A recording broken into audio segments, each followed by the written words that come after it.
muslimad baan ahay sidaan doonaan u socon dharkaan doonaan xidhan meeshaan doonaan fadhiisan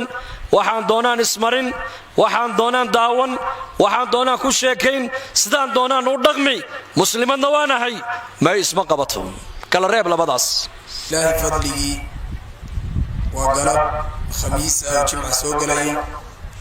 waxaynu u ballaansanahay ama aynu hore ugu ballaansanayn inaynu muxaadara diiniya ka dhagaysano sheekhuna alfaadil sheekh xuseen cali sugaan oo loo garan og yahay sheekh xuseen jabuuti macallimiinta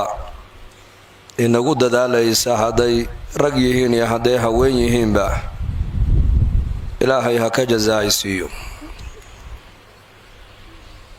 iyaka inoo qorsheeyay inaan 3 maalmood halka nadwo laynagu qabto oo layna baraarujiyo oo laynoo nasteexeeyo oo la istilmaamo oo diinteenna macaana layna xasuusiyo mar walba qofka bini aadanku xasuusin buu u baahan yahay bini aadanka culimmadu waxay yidhaahdaan abuurkiisa dhan baa 2 qaybooda qaybna waa jasadka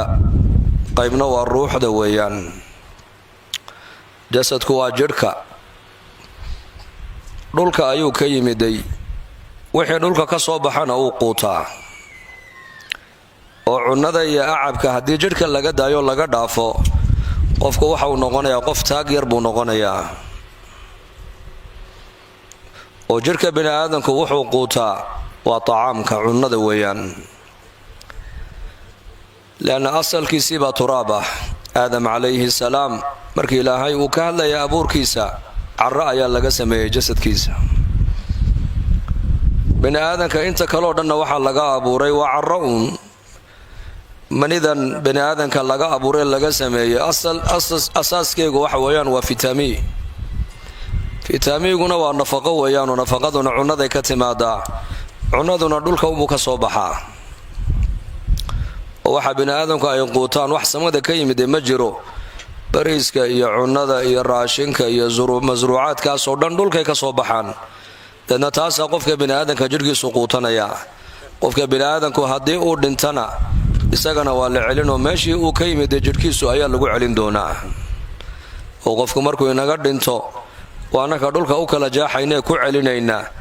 amaa shayga labaad ee bini aadanka laga abuuray waa ruuxda weeyaan ruuxdu ilaahay xaggiisa nagaga timiday qofka bini aadanku markuu dhintana ruuxdii iyo jidhkiisii baa kala baxay bay ka dhigan tahay ruuxdii ayaa ka baxday jidhka dadna ruuxdu halkay ku noqotay meeshay ka timiday bay ku noqotay marka horeba wayasaluunaka can iruux qul iruuxu min amri rabbii wamaa uutiitu min alcilmi ilaa qaliila ilaahay jalla wacalaa waa kii lahaa ruuxday ku weydiinayaan waxaad u sheegtaa ruuxdu waa amar ilaahay weeyaan ruuxdu bini aadankana cilmi lama siinin ilaa haddii la siiyey in yar baa layna siiyey baa ilaahay yidhi marka ruuxda xagga ilaahay maadaamay ka timiday ayaduna quudkeegu waxa weeyaan waa axkaamta ilaahay xaggiisa inooga timiday waxau quutaa ruuxdu waxay quud ka dhigataa waa qur-aanka weeyaan waa ilaahay xuskiisa waa salaada waa dikriga waa istiqfaarta waa ducada iyo allabariga waa cibaadaadka qofka cibaadaadka markuu la yimaado ruuxdiisa ayaa dhismaysa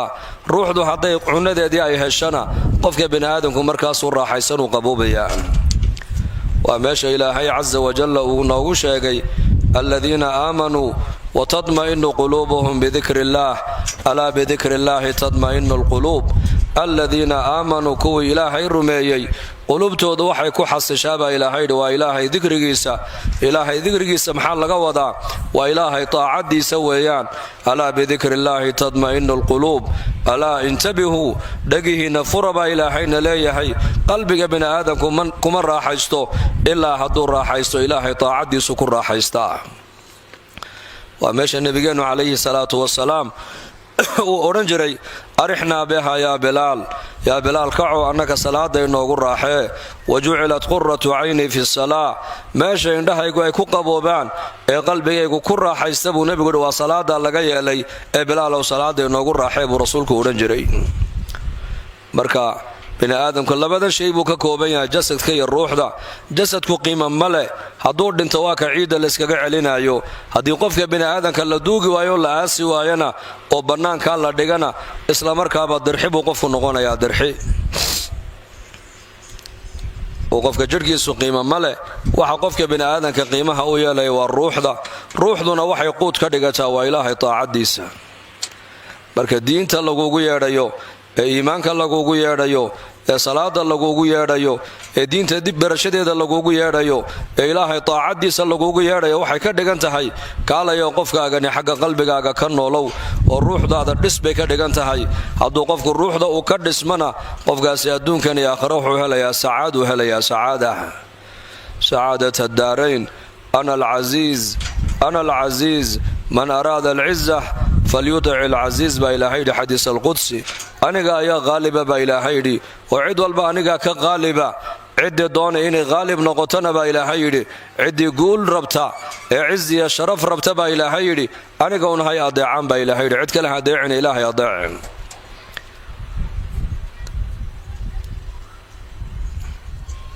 marka dadka zamankan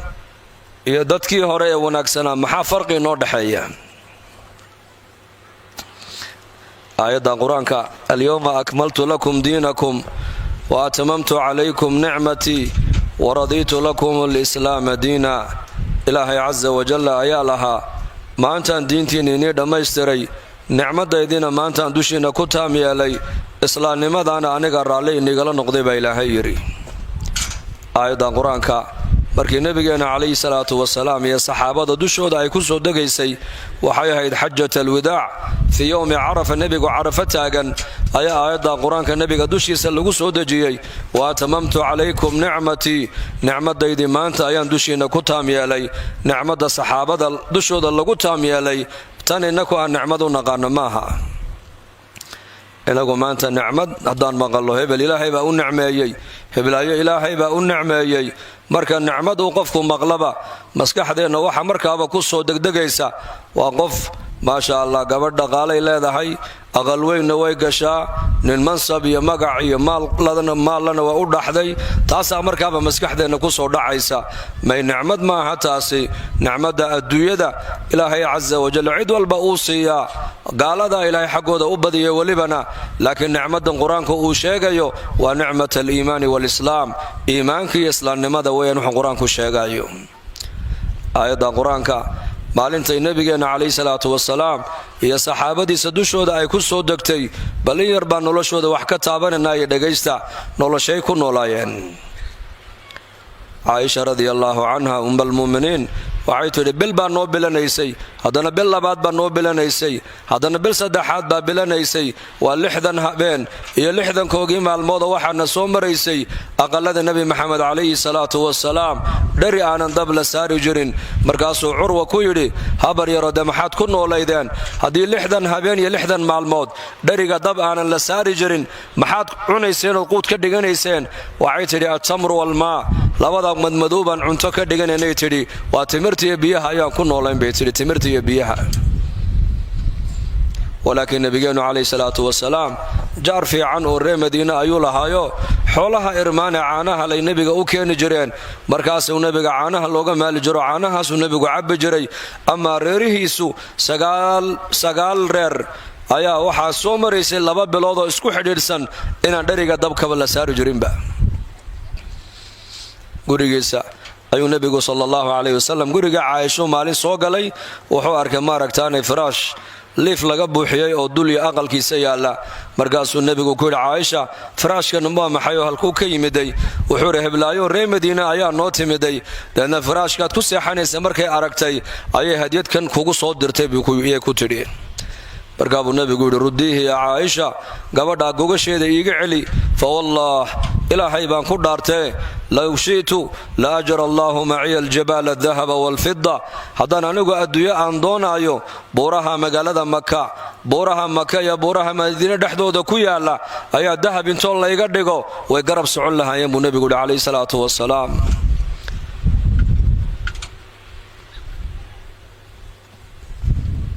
adduunyo aqaladiisa ma taallo, aayaddan qur-aankay ku soo degtana bal u fiirso wa atmamtu calaykum nicmatii nicmadaydii maanta ayaan dushiina ku taam yeelay buu ilaahay yidhi martibaa nebiga u timiday aqaladiisii buu maro wuxuu ka siiyo waayey in yahuudiyu markaa nebigu u tago yidhi intaa saacoo timira isii amaahi buu ka yidhi bisha rajab awalkeedana waan ku siiniye markaa ninka yahuudigii baa nebiga ku yidhi may kuma aaminaye waxaa raahmadu sii haysta iidhib buu ku yidhi balu fiirso hadalka adi haddii dukaanka dariskaagu kugu dhihi lahaa waa meel ka dhac qofkaasi dib dambe dukaankiisa umaad hor joogsateen meeluu ka hadlayana ismaad taagteen waxna kamaad gadateen bal xidhiidhka ayaad u jari lahayd waa adigaya aniga maqaamkaaga baleeg nebiyullaahi muxamed calayhi salaatu wasalaam bal maqaamka ilaahay uu gaadhsiiyena dib ugu noqo u fiirso waa nebi maxamed nebi yaasiin waalqur'aani alxakiim innaka la min almursaliin calaa siraatin mustaqiim waa nebiga ilaahay casa wajal risaaladiisa uu ku dhaartay markay gaaladu ay yidhaahdeen rasuul adigu ma tihid rabbulcaalamiinka ayaa yidhi innaka la min almursaliin innaka adigu yaa muxamadow la min almursaliina mursaliinta mid ka mida ayaa tahay baa ilaahay ku yidhi qul kafaa billaahi shahiidan baynii wa baynakum ilaahay baa aniga iga maraga inaka iyo ininka dhexdeenna ilaahay baa marag inoo ah inaan anigu nebi rasuul aanahay ilaahay baa marag ii adhay buu nebiga ilaahay ku yidhi rasuulkiisa markhaati ilaahay baa kuugu filan wa innaka la calaa khuluqin cadiim abuur weyn baad ku sugan tahay baa nebiga lagu yidhi oo ilaahay baa casa wajalla nebigiisa ku sheegay inuu yahay nebiga khalqiga alla abuuray ugu sharafta badanee ugu dabeecadda fiican leh nebigaas maqaamka ilaahay uu gaadhsiiyey waa nebiga keliya ee qur-aanka ilaahay jalla wacalaa meel ilaahay iskuma sheego ilaa nebi maxamedna magaciisa waa lagu lifaaqaa yaasiin waxaa ilaahay qur-aanka uu ku yidhi waman yushaaqiq illaaha waarasuula baa lagu yidhi aamanuu billaahi warasuulihi kafaruu billaahi wabirasuulihi atiicu llaha waatiicu rasuul bal qur-aanka u fiirsada waman yutic illaaha warasuulahu ilaahay qofka adeeca ee rasuulkiisa adeeca ilaahay qofka maaragtaane caasiya ee rasuulkiisana caasiya ilaahay qofka rumeeyey ee rasuulkiisana rumeeyey qur-aanka lama kala reeba ilaahay rasuulkiisa waayo maqaamka nebiyullaahi muxamed calayhi salaatu wasalaam ayaa ilaahay gaadhsiiyey nebiga maqaamka ilaahay uu gaadhsiiyey ayaa lagu leeyahay timir yar kugu aamini mayne waxaan raahmadu sii haysana noo dhiibbaa nebiga lagu yidhi uu ka soo noqday nebigu isagoo murugsan oo leh wallaahi innii la aamiinu man fi lardi wala aamiinu man fi samaa yaa ayuha arajulu kan yahuudigow haddaad adigu timir yar aad igu aamini weydoo tidhi waxaan rahamadu haystay ii dhib aad igu tidhi aniga samadaa layga aaminay arlada khalqiga joogo dhanna waa layga dhex doortay inaan risaalada rabbulcaalamiinka aan gaadhsiiyana waa laygu aaminay gurigiisii buu nebigu ku noqday gurigii caaisha isagoo murugaysan martidiina maskiidka u joogto wuxuu siiyana ma hayo jibriil calayhi salaam ayaa nebigiinna ku soo degoo yidhi walaqad aataynaaka sabcan min almahaanii waalqur'aan alcadiim laa tamudanna caynayka ilaa maa matacnaa bihi aswaajan minhum walaa taxzan calayhim waqfid janaaxaka lilmu'miniin walaqad aataynaaka sabcan min almahaanii yaa muxamed ilaahay baa ku leh adiga waxaan ku siinno kugu deeqnay qur'aanka cadiimka iyo suuradda 7 aayadood ee ammaanta ee soo noqnoqonaysa mar walba waa suurat alfaatixa weeyaane ayaan ku siinno kugu deeqnay baa ilaahay nebigiisa uu ku leeyahay laa tamudanna caynayka baa ilaahay indhahaaga ha u jeedin xaggee xagga kuwaas kuwee alyahuud waannasaara kuwaan adduunyada nolosha yaree adduunyada mataacu dunyaa qaliil mataacu dunyaa nolosha yaree adduunyada raaxada gaaban kuwa aan siinay baa ilaahay ku leeyahay indhahaaga waxba xagga ha raacraacinine nicmadii daa'imka ahayd nicmadii weynayd nicmadii lagu liibaanayey nicmadii ilaahay loogu dhowaanayey nicmadii adduunkan iyo aakhira aad ku liibaanaysay adaa haystaa nebiga lagu leeyahe nicmada hoosu eegoo qadari baa lagu yidhi suuratulfaatixa ayaan ku siinay iyo qur'aanka cadiimkan ku siinna nebiga lagu yidhi waxaan iyo ka siinay waxba ha eegin baa nebiga lagu yidhi adduunyadu ilaahay agtiisa garabka nica hadday la qiimo tahay kaafir nicmadda ilaahay inkiray oo daboolayna kabasho biyo lagama waraabiyaan ukhti lmuslima walaashayda muslimadda dhaldhalaalka adduunyada ha ku degmin laa yagurannaka taqalubu aladiina kafaruu fi lbilaad mataacun qaliil uma ma'waahum jahannam baa ilaahay yidhi laa yagurannaka yaa ku degmin baa nebiga lagu leeyahay nebi maxamed ku degmi maayo hadalku waa sarbeeb adiga iyo aniga ayaa loola jeedaa oo layna leeyahay ininku yaa ummata almuslima ummaddan muslimadda ee islaamnimadii risaaladda nebi maxamed lagu deeqayow nicmadii weyneed ininkaa haystee gaaladaa waxa aan siinay iyo gagadoonka adduunyada dusheeda ay kolba dhinac u gadoomayaan ha ku degmin baa nebiga lagu yidhi adigana lagugu leeyahay adduunyada in yar bay ku raaxaysanayaan gaaladu meeshay ku dambayn doonaanna waa jahannam baa ilaahay yidhi meesha gogoshoodu ay taallo ay ku hoyani doonaan ee faraashka loo dhex dhigay ay ku noqoni doonaan ay ku laami doonaan waa jahannam meel loo noqdana meeshaasaa ugu baas badan baa ilaahay ugu baas xun ha eegin baa lagu leeyahay marka adduunyada ha eegin marka nicmadii inakaa haysana laakiin allah hayna tuso maanta caaisha radia allaahu canha markii rasuulkeennu calayhi salaatu wasalaam iyadoo 19 jiruu nebigu ka intiqaalay adduunka 9 sano ama 10 sano nebigu caaisha la noolaa baa la yidhi 50 sano nebi maxamed bay ka dambaysay 50 sana ayay nebi maxamed ka dambaysay rasuulka ilaahay baa ka geeriyooday abuubakar oo aabbaheeda haddana in yar muddo yar ka dambeeyey abubakar iyo nebiga waa la isku ag aasay cumar alfaaruuq radia allaahu canhu khilaafada markuu hayay aad buu caaisho ugu adeegi jiro uu raalli gelin jiray masalad kastoo ku adkaatana caaisha u tegi jiruu weydiin jiray laanna caaisha radia allaahu canha cilmi badan bay ummadda u reebtay nebiga ka reebtay khusuusan cilma almucaasharaat iyo cilma alaxkaam culuum badan ayay nebiga ka weelaysay calayhi salaatu wasalaam ibnu cabbaas mas'aladda markii la weydiiyo ayuu odhan jira caaisha ma soo weydiiseen haa maxayni tidhi sidaa waa sida iyaduna tidhi weeyaan ibnu mascuud baa loo tagaa mas'aladaa nooga jawaab caaisha ma u tagteenoo ma weydiiseen haa maxayni tidhi sidaa waa sidayni tidhi weeyaan waayo nebi maxamed calayhi salaatu wasalaam dadka ayadu ugu jeclaa agteedana nebigu waa ku dhintay calayhi salaatu wasalaam gurigeediina waa lagu aasay gurigeeduna waa rawda min riyaad aljanna maa bayna bayti wa minbari rawdatu min riyaadi aljanna aqalkayga buu nebigu yidhi mambarkayga dhexdooda beerbeeraha jannada ka mida ayaa ahaatay lidaalika caaisha radia allaahu canha waxa ay ku dhacday aqalkeedu waa halkii nebi maxamed uu ku duugan yahay mambarku nebigu ka khudbadaynayay iyo caaisha gurigeeda dhexdeedana rawda min riyaadi aljanna ayaa ahaatay cumar alfaaruuq baa u yimid caaisha isagoo nabad qaba oo caafimaad qaba deedna wuxuu ku yidhi hooyo waxaan ku weydiisanayaa haddaan kaa horeeya xagga geerida ajasha waxaa ku weydiisanayaa inaad ii idanto labadaydaa saaxiib agtooda in laygu duugo laygu aaso markaabay tidhi waa hagaag haddaad iga horayso waan kuu hannaye waana kuu daystay waana kuu idmay cumar alfaaruuq radia allaahu canhu waad ogtihiin isagoo salaad tukanaya oo rakacaddii hore tukado ummadda tujiyey oo rakacaddii labaad u soo kacay ayaa la mudo muddi toori la geliyey ilaa naftu ay ka dhacaysana maaragtaane sankaraad buu ahaa u dhigbaxay marka naftu ay ka dhacaysay ayuu indhaha kala qaaday ibnu cabbaas iyo inankiisa cabdulaahi bnu cumar iyo caliy bnu abi taalib intaasaa markiiba ku soo orodoo qabatay wuxuu yidhi aniga maanta adduunyada way igu dambaysaa waana si khayr laana ku dhintay in magaalada madiina aan ku shahiido oo ilaahay dartii cadow iigu dilo ilaahay baan ka baryo ilaahay ducadii buu ii aqbalee caaisha radia allaahu canha aqalkeeday hordhiga maydkayga markaad qaadaan nacashkaad igu ridaan aqalka caaishay hor joojiya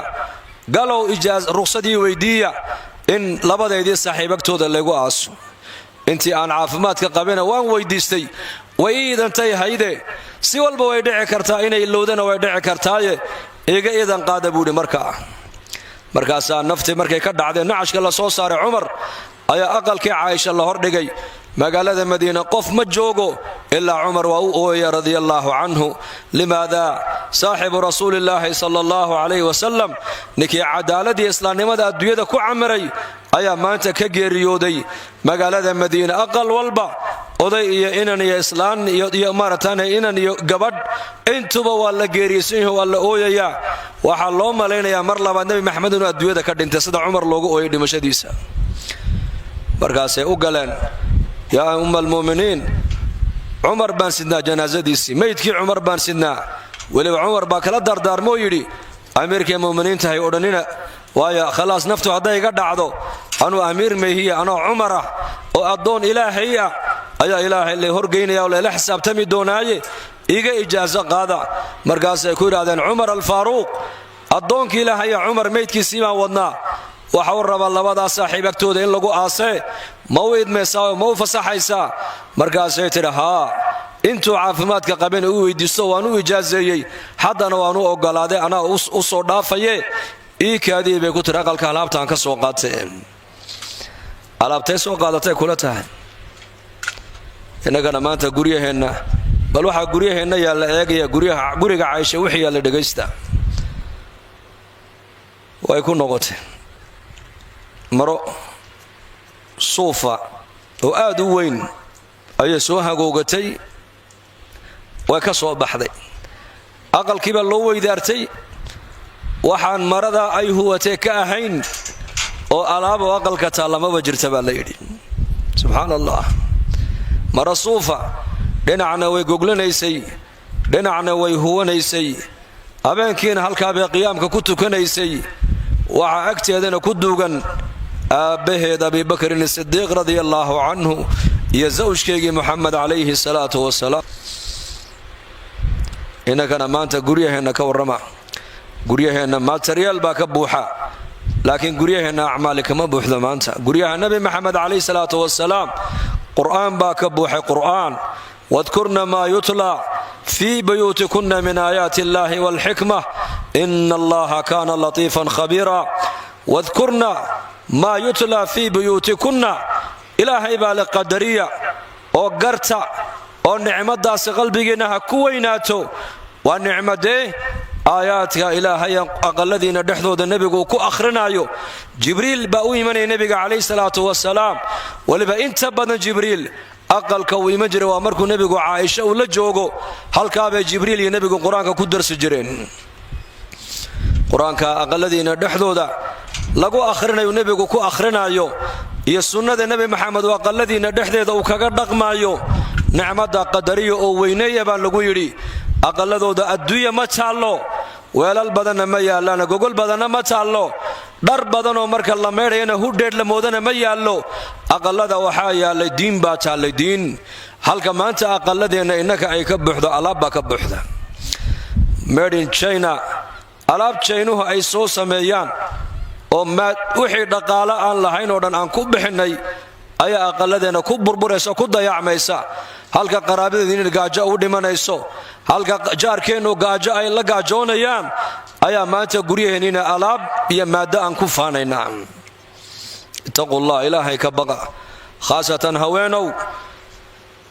ilaahay u soo noqda. oo saxaabiyaadkaas salafu haadihi lumma, rijaalan wa nisaa'a, xafsata binta siriin haweeneeda la odhan jiray, waa imaamkii maxamed binu siriin walaashii. 30 sannadood masalladay ku dul tukanaysay ayay dul taagnayd baa layidhi. 30 sannadood cakafat calaa sajaadatiha, masalladay ku dul tukanaysay. 30 sanay ku dul ictikaafsanayd. mar waa qur'aan bay akhriyaysaa, mar salaad bay u taagan tahay, mar ilaahay bay baryaysaa. 2 mar unbay ka dulkacaysaa la yidhi, markay xaajada bani aadamku ay qabatay baytalmayga ay galayso, iyo marka maaragtaane ninkeeda ay raalli gelinayso. 2daa mar unbay ka maqnayde 30 sannadood masallada kama dulkicin baa la yidhi. innakana wakhtigeenna maanta halkuu ku baxay? maanta awqaadeennii halkay ku baxday? caqligeennii halkuu ku baxay? fahmadeennii halkay ku baxday? dhaqaalaheennii halkuu ku baxay? quruxdeennii halkay ku baxday? ayaa ilaahay ka xishoonaya maanta. ilaahay hanu soo noqono, han toobadkeenno. khaasatan zamankan maanta innaku aan joogno, waa zamanulfitan. fitanta ayaa kordhaysa maalin walba, fitanta ayaa badanaysa. fitan ziinadii adduunyada ayaa ifka u soo baxday, markaasay adduunyadii kuu yeedhanaysaa, markaa buu shaydaankii kuu yeedhanayaa, markaasaa maaragtaan dhaldhalaalkii adduunyadu kuu yeedhanaysaan,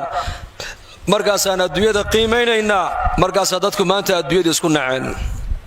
adduunya isku jeclaadeen, adduunya isku nacayaan,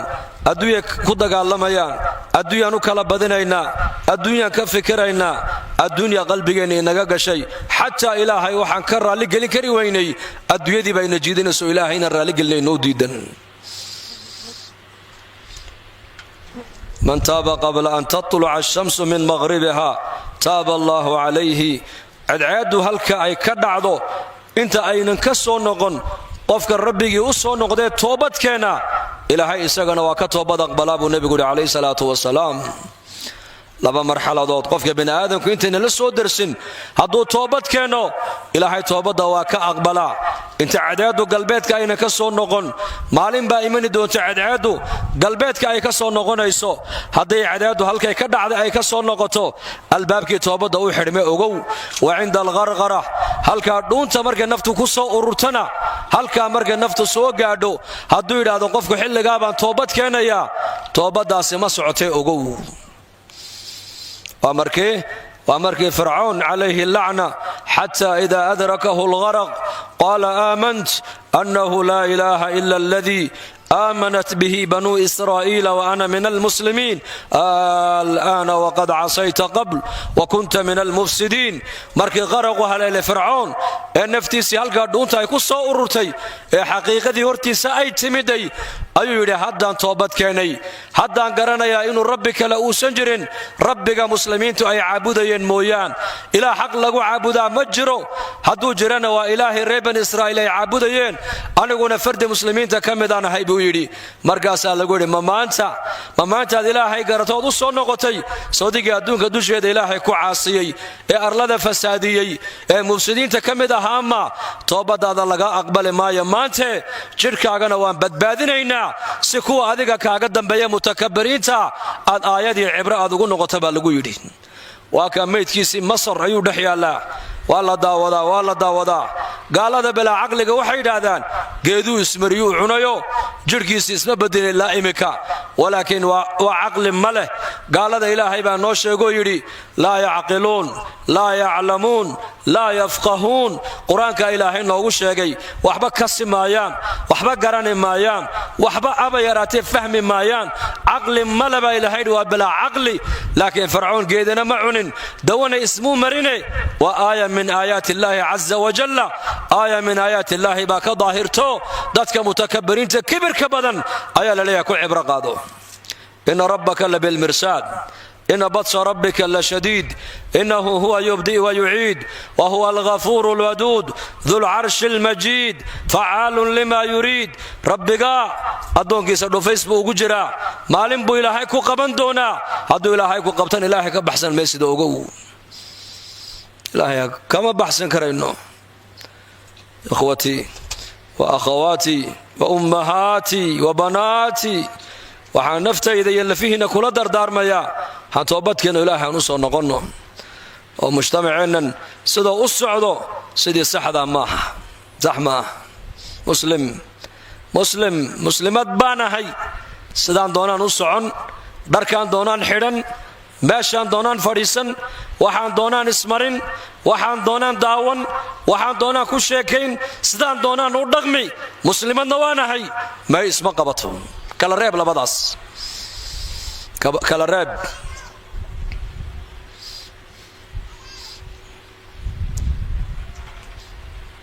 khayru nnisaa'i man idaa nadarta ilayha saradka waidaa amartaha ataacadka waidaa qibta canha xafidadka buu yidhi nebigu sala allahu calayh wasalam. haweenka ta ugu khayr badan waa ta ninkeedu markuu daymooda ka farxisa buu rasuulku yidhi. meel fiican bay joogtaa, qalbi fiican bay ninkeeda ku qaabilaysaa, weji fiican bay ninkeeda ku qaabilaysaa, hadal fiican bay kula hadlaysaa, ficil fiican buu kala kulmayaa, meeshuu raalliga ka ahaabay joogtaa. waa naagta ninkeedu markuu daymoodo ka farxisa buu nebigu yidhi hadduu amrana amarkiisa yeelaysa amarka ragga lagu adeecayo waa wixii macruufee ogow wixii sharcigu inkiray makhluuqa lagu adeeci maayo waa wixii macruufa ninka lagu adeeca waidaa qibta canha buu nebigu yidhi xafidadka fii maalaka wa nafsiha haddaad adigu aad ka maqnaatinna iyaduna ilaalshan ninkeedu wuxuu u dhiibtana u ilaalisa buu rasuulku yidhi sifaadkaas ayaa gabdhaha muuminaadka lagu ammaanay ina almuslimiina waalmuslimaat asmaa binti yaziid ayaa u timid nebiga calayhi salaatu wasalaam yaa rasuula allah rabbulcaalamiin rag iyo dumarba isagaa u rabbiya adiguna rasuulkii waxaa tahay haweenkii raggaba adigaa u rasuula u nebiya ragga qur-aanka meelo badan baa lagu sheegee hamaa dumarkiiba qur-aanku ka warramaya markaasaa ilaahay soo dejiyey ina almuslimiina waalmuslimaat waalmu'miniina waalmu'minaat ila aakhiri alaaya waaldhaakiriina allaha kaiira waaldhaakiraat acadda allahu lahum makfiratan waajran cadiima 10 khasladood oo haweenkii raggaba lagu ammaanay islaam muslim haddii raggii layidhi waa muslimiin gabadhana muslimadii baa layidhi haddii ninka layidhi muumin gabadhana muuminad baa layidhi haddii ninka layidhi saadiq rusheege gabadhana saadiqadii baa layidhi haddii ninka soon lagu ammaanay gabadhana saa'imadii baa layidhi haddii ninka lagu ammaanay khaashic gabadhana khaashicadii baa layidhi 10 khasladood oo rag iyo dumarkaba ilaahay uu ku ammaanay oo fii suurati alaczaab ku jirta ayaa ku soo degtay gabadha qowlkeeda saabiqaat raggay la tartamayaan haween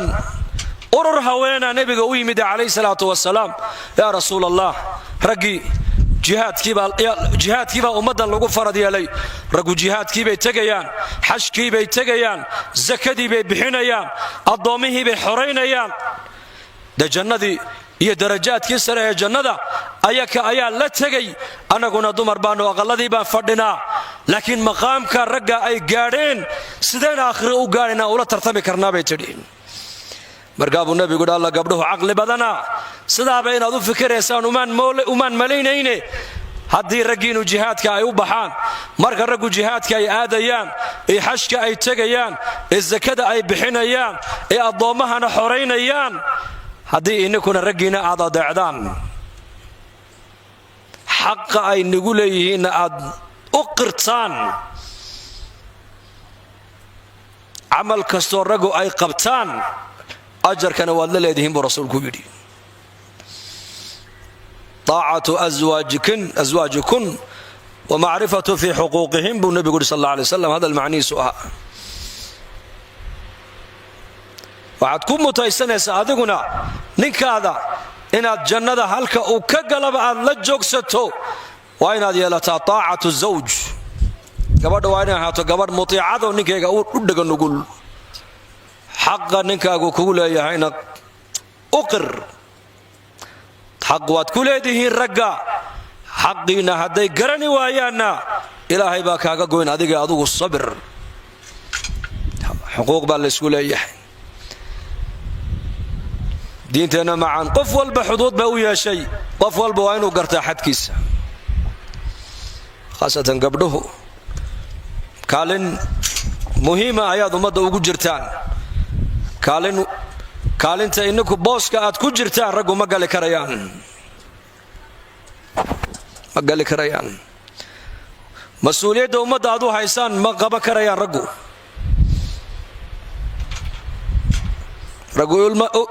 ubadka iyaku ma dhalaan raggu iyaku ubadnaas ma nuujiyaan raggu ubadka iyaku ma koriyaan raggu ubadka iyaku ma tarbiyadeeyaan raggu maaragtaane awlaaddooda dhaqanka wanaagsan kuma toosin karaan waxaasoon soo sheegay qofka qabanaya waa haweenka weeyaan hadday haweenku hagaagaan waxaad ogaataan mujtamaca inoo hagaagay hadday haweenku inaga hallaabaan ay xumaadaan waxaad ogaataan mujtamacii oo dhanba u weecday ogaada waa meesha culamaau dacwa ay yidhaahdaan gabadha saalixadda muuminaddu 70 welibay ka fadli badnaan kartaa gabadha xun ee faasidaduna 1 nin oo mufsidiinay ka fasaad badan tahay marka ilaahay hanu soo noqonno toobadkeenno oo diintan xil bay naga saarane ha ku dhaqanno oo han baranno oo ubadkeena diin han barno oo guryaheena diin han ku camirno oo xuquuqda han iska ilaalino jaarku jaarka xaqa kale ha ilaaliso xaqiisa kale ha iska ilaaliyo jaarku xaq bay isku leeyihiin haddaad jaarkaaga ixsaan iyo waxtar u yeelanayn dhibkaaga ka hayso jaarkaaga ixsaan u samee yeeli weyday oo xil ixsaankii lagaa waa dhibkaaga ummadda ka hayso oo waxaad ku sifowdaa almuslim man salima almuslimuuna min lisaanihi wa yadihi qofka muslimka ee islaamnimadiisu ay kaamilka tahay waa qofka muslimiinta kale adinkiisa iyo carabkiisa ay ka nabadgalaan muslim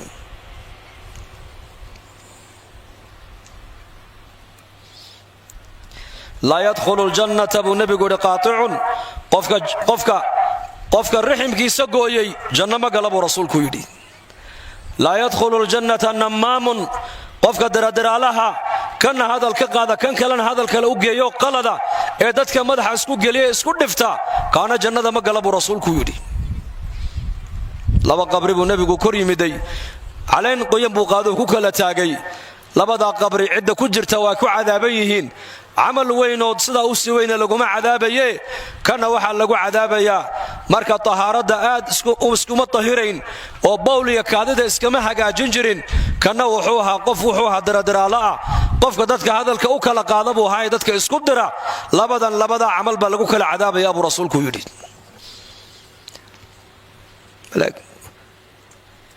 way tidhi iyo uu yidhi ninbaa nebiga u yimid calayhi salaatu wasalaam wuxuu yidhi gabadh heblaayo laydhaabaa dariskayga salaad badanna way tukataa soonkayguna waa badan yahay laakiin jaarkayga carabka ku dhibtaa nebi allow bal ka warran markaa buu nebigu yidhi taasi naar bay ku jirtaa buu yidhi ku kalaa yidhi anigana heblaaya dariskayga salaadeeduna ma badno 5 waqti bay ilaalisaa soonkayguna ma badno oo bisha rabadaan bay soontaa laakiin jaarkayga ka nabadgalay buu yidhi ee ka warran nebi allow markaa buu nebigu yidhi taa jannay ku jirtaa buu yidhi jannada waxaa lagu mutaystaa cibaado badan hamoodine waxa weyn xaqa ilaahay markaad ilaalisid waa faraa'idda xuquuqda bini'aadankana ilaali haddaad xaqa ilaahay aad ilaalisid oo xuquuqda bini'aadanka aad ku tumatid xaqa ilaahay keliya janno ku geli maysid ogow gaaladu xuquuqda bini'aadanka aad ba u ilaaliyaan oo waa ka ixsaankoogu adduunkoo dhan soo gaadhaayo laakiin maadaama xaqi ilaahay ay dayaceen xuquuqda bini'aadankay ilaaliyaan janno ku gali maayana naarun bay ku galayaan ogow haddaad muslim aad tahay oo muslimad aad tahay ood adigu isleedahay anigu ilaahay baan aqaanaa ilaahay baan caabudayaa oo xaqa ilaahay waan ilaalin xaqa bini'aadankana waa ku tuman haddaad leedahay may taa idna janno ku geli maysid ogow labada xaqba waa in la ilaaliyo xaqa ilaahayna ilaali oo xaqa ilaahay waa maxay waa inaad ilaahay aad caabudaa oo cibaadada ilaahay aad u shariig yeelin dariiqada nebi maxamed calayhi salaatu wasalaamna ilaahay aad ku caabudaa xuquuqda bini'aadanku ay kugu leeyihiinna waa maxay ixsaan baad u samaynaysaa ixsaan haddaad ixsaan lagaa waayo oo nafcigaaga ummadda uu gaari waayo sharka ilaahay adiga kugu abuuray ummadda meel kala fadhiiso ka hayso waaba labada xuquuqda addoommaha labadana lagu ilaaliyaa bay culimmadu leeyihiin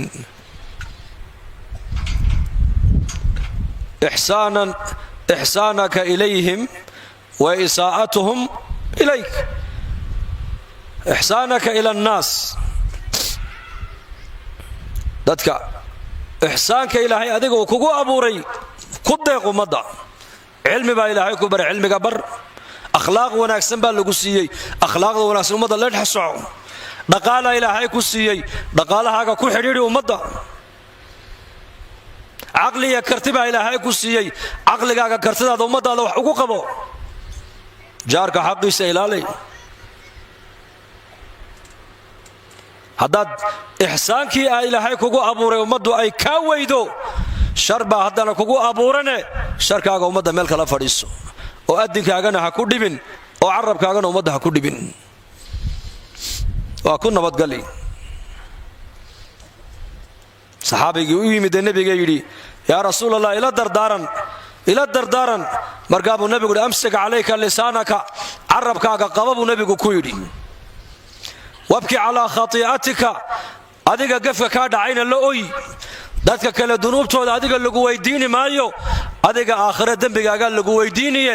meel fadhiisoo naftaada intood xisaabisid dembigaad gashay la oy dembigaaga ka oy waliyasacka baytuka baa nebigu yidhi aqalkaaguna ha kugu fillaado aqalkaaga ku ekow reerkaagu ha dhaafin weeyaan reerkaaga saddexdaas waa saddex haddii mid walba la sharxo kutub dhan baa laga qorayaa amsik lisaanaka baa nebigu yidhi carabkaaga qabo carabka sidee loo qabanayaa khayr maahina sharba ha ku hadlin khayr hadal khayra ku hadal khayra qur-aanku akhri dikri ku samee istikfaarta ku badi carabkaaga ilaahay xuskiisa ku qo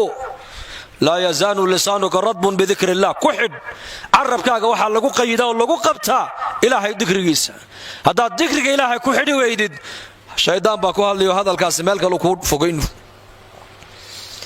carabkaaga qaba macnaheegu waxay ka dhigan tahay wixii aakhiradaada kaa dhaawacaya ka qabo wixii aakhiradaada kuu toosinayana ku hadal macruuf ku sheeg oo salaada ku tuko oo qur-aan ku akhriso oo ummadda ugu nasteexee oo islaax kaga hadal oo ummadda ku xidhiidhi oo diin ummadda ugu yeedh oo diin ku baro diina kaga shaqee wabki calaa khati'atika dembiga adiga kaa dhacayna la oy dadka kale dunuubtooda walaa taziru waasiratun wisra ukhra dad kale dembi ay sameeyeen adiga lagu saari maayo ogow adiga taadoonbaa qiyaamaha lagala xisaabtamiye intaad adduunyada ku nooshahay naftaada xisaabiyo khayrkaaga iyo sharkaaga habeen walba markaad seexanayso kafadda saar midkee badan hadduu khayrku batana ilaahay ugu xamdi hadduu sharkaagu batana ilaahay casa wajalla u noqo toobadkeen aqalkaaguna ha kugu fillaado khaasatan haweenku gabadhu aqal inay fadhideen sharaf ku leedahay gabdhuhu aqalka intay joogto gabadha muuminaddu 20 ciyaala qayladooda waa u sabri kartaa laakiin bannaanka hadday u soo baxdo dariskeyga gabadh dariskeyga hadalkay ku tidhaado uma adkaysan karto waa isku dhacayaan ragguna waa bilcaks raggu dibadda markay joogaan 100 nin hadalkooga waa u dulqaadan karaan waa u adkaysan karaan laakiin laba ubadu dhalo aqalka dhexdeeda haddii layidhahdo ku qabo oo ku seexi labada qayladooda uunba odhanaya qayladooda iga aamusiiye ma aamusiin karayo mana seexin karayo waayo meesha aad kala joogtaan baa kala duwan adiga gabadha muslimaday meesha lagugu talagalay waa guriga dhexdeeda sifaad waxaad ku leedahay aad dibadda markaad u baxda aanad yeelan karayn ragguna dibadda markay u baxaan sifaad waxay leeyihiin aqalka markay dhex joogaan ayna yeelan karayn raggu dibadda dulqaad way ku yeelan karaan laakiin aqalka dhexdiisa ilmo yar uma dulqaadan karaan gabadha muuminadda aqalka dhexdeeda 20 ciyaala way ku raalli gelin kartaa oo mid walba way ku aamusiin kartaa mid walba way ku seexin kartaa wayna u sabri kartaa laakiin dibadda hadday u soo baxdo islaan keliya qayladeeda u sabri kari mayso waayo meeshan aad kala joogna ayaa kala duwan meesha ininka layniigu talagalay waa guriga meesha ragga loogu talagalay inay ka soo adeegaanna waa dibadda weeyaan marka xuduud baa laynoo kala sameeye qof walba xadkiisa ha ku sugnaado oo ubadka guryaha ku tarbiyadeeya oo gabdhaheenna asturka bara asturka aqalka ilmaha labadii wada dhalatay buu nebigu leeyahay hadday 10 jir gaadhaan haysag seexinine wiilkana meel gooniya seexiya gabadha walaashiina meel gooniya seexi tarbiyadda ilmuhu aqalka uu ka soo qaato ayuu bannaanka ula soo baxaa dhallinyaradeenna magaalada joogta waad arkaysaan dhallinyarada waad la yaabaysaa dhallinyarada wax lala yaaba maaha waayo waxaanu la yaabayn cirkana kamay soo dhicin buurahana kamay soo dhex bixine aqallay ka soo dhex baxeen dhaqankan markaa dhallinyaradu bannaanka ay ula soo baxeen aqallay kala soo baxeen hadday aqallada dadka jooga ay hagaagsanaan lahaayeen ubad hagaagsanba aqallada ka soo bixi lahaa maadaama waalidadii ay noqdeen kuwa diin aanan danaynaynin ubadkiina iyakuna diin danayn maayaan ogow marka allah inagu anfaco allahna inoo dambi dhaaf aan toobadkeenno oo